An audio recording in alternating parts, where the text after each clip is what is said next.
I'm really excited about the panel that we're having because it is focused on high potential women and balancing their lives. And that's so important for all of us, right? When we think of, the way we balance the elements of our lives that are so important, our families, our friends, our work.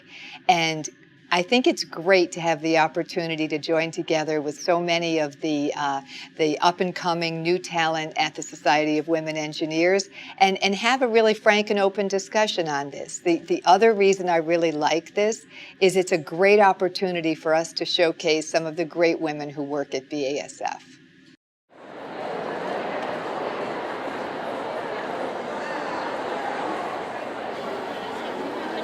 There are many, many outstanding companies here, and there are peer companies where we're all interconnected. We're customers, we're suppliers of each other, but we're all looking for great talent like yourself. And we're a big company, no matter how you measure it, but we also can have a smaller company feel.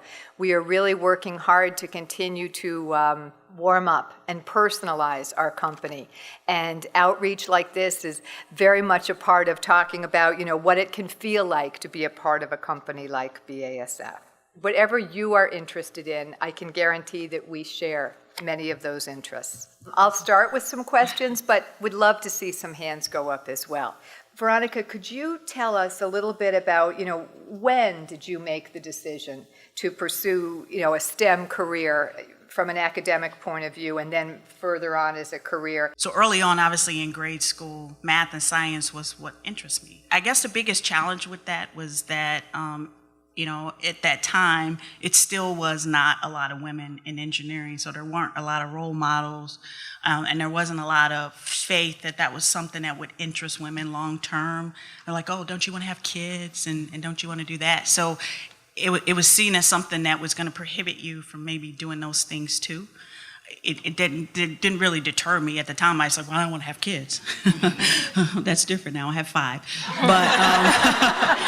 But, but it's just what you think, as a young person. And it was competitive and you could solve things. And, that's what really drove me. So that's why I picked it. I always loved math and science. So even though I did not have any idea what an engineer was, I was told that's what I should be if I like math and science. And it has worked for me very well. I love the challenges of it. I love to solve problems. I love teamwork, forming teams, people development. So it has been a really fun career in all the aspects, from the technical side and the people side, and getting to travel and see the world. What areas of guidance and support on the personal side of life have you found helpful? First, you have to take personal time for yourself. You have to be the best you that you can be. You have to find ways to recharge yourself. And whether you have children at home or you have some kind of family tie or very strong friendships or something that compels you. And I think it's very important that you somehow figure out what recharges you, how to hit your reset button, how to take time out for yourself. And then I think it's nice to have people external who can provide kind of an unbiased picture for you, or who you can run a scenario by, or a situation that you're facing, to give you trusted advice. So I call them my trusted advisors, and I have about 3 people that I go to for various challenges that I may be facing professionally, and they help me balance that.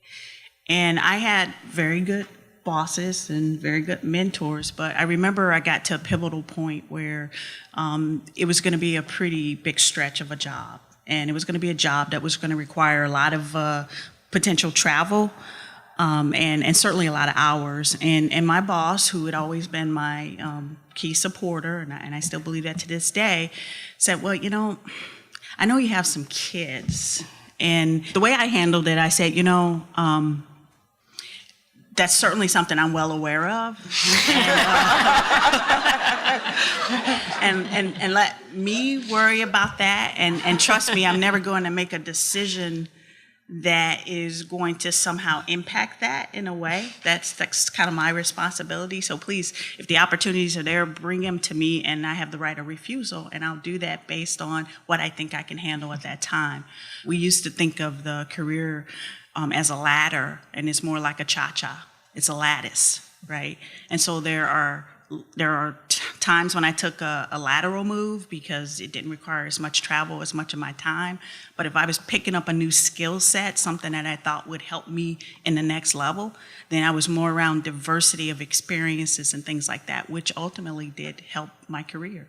Your life changes and evolves and priorities change, and based on the opportunity at the time, you shouldn't let someone else define your opportunities. You should always speak up and say, these are the kinds of opportunities that I'm interested in, and as they arise, you have to make the internal decision and assessment, is this the right time for me to take this type of opportunity? But you really need to drive that conversation with your managers and say, I would like the opportunity to be considered for this, and not let them make an assumption based on where you are in your life. You know, if your current job is just as an individual contributor, that's an opportunity to lead a team, meet new people, get out of the box, and usually those type jobs will lead to your next opportunity. So my advice would be get out of your normal routine, meet people, show what you can do, and don't be afraid to do that. How do you manage your time at work?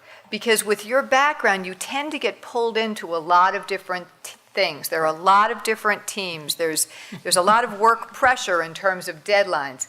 As you progress higher in your career, you're very tied up in meetings, and we as leaders, we need space to innovate and to create and to think about how our teams are looking, what challenges the business may be facing. And we have to learn. We have to continually learn. And so you're reading, your technical journals and your management articles. So you have to, I think, be very deliberate about how you schedule your time, and you have to take blocks of time even during the workday or work week, and kind of schedule yourself to say, this is my time to catch up, to create, to innovate. I mean, if you're an engineer, face it, you like challenges or you wouldn't be an engineer, right? It's fun to solve problems. It's fun to figure out how to get something done. So I think that was not just the challenge part of it, but the fun part of it is figuring out how to get things done. As a lifelong learner, I had a curiosity more about the technical aspects of the business part that I was in now, and that I really liked it. And so I would say, went back for an MBA more for personal reasons than professional reasons, because I had a curiosity about a lot of these topics that I could not necessarily fill all the gaps just with books and articles. I really kind of felt rejuvenated to be back in the learning environment, to be amongst peers who were in banking or who were in pharmaceuticals or who were in all these other different industries. And I found that the experience that I had gained by that point in my career was very valuable, not only in my learning, but the project work, the discussions, and it was richer. How do you give yourself permission to take time for yourself and lower your expectations that you don't need to achieve everything you want by the time you're 30? So, life has a funny way of intervening into our plans. And so you can plan. And I think that's probably a characteristic shared by people who are drawn to engineering, because you can plan and you can control, and it's about logic and moving very linearly. But life is not like that. And sometimes those setbacks are actually good because they steer you in a different direction, and you end up someplace unexpected, but maybe better than what you had anticipated. What would you want this group to take away from today? I would say be open and take risk, and ask for what you want. Don't hold yourself back. A couple times I turned down positions because it wasn't the right time family-wise, but also sometimes I also turned something down just because I didn't think I was capable, and that was crazy. I just want them to walk away energized and say that I picked a great career, and I can do anything. Kids, family, career, I can have it all. I can have it all, right? So that would be my message.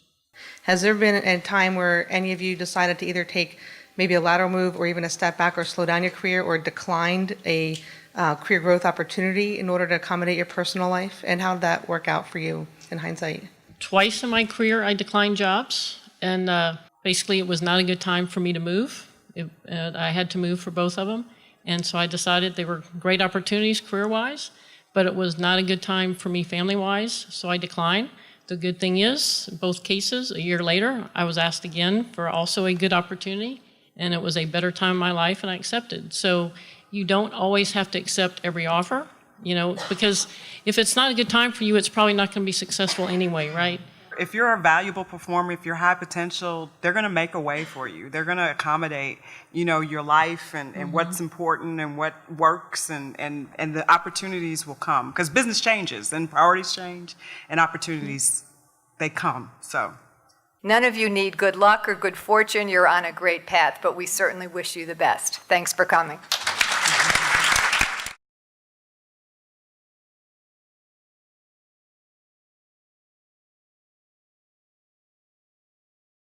BASF. We create chemistry.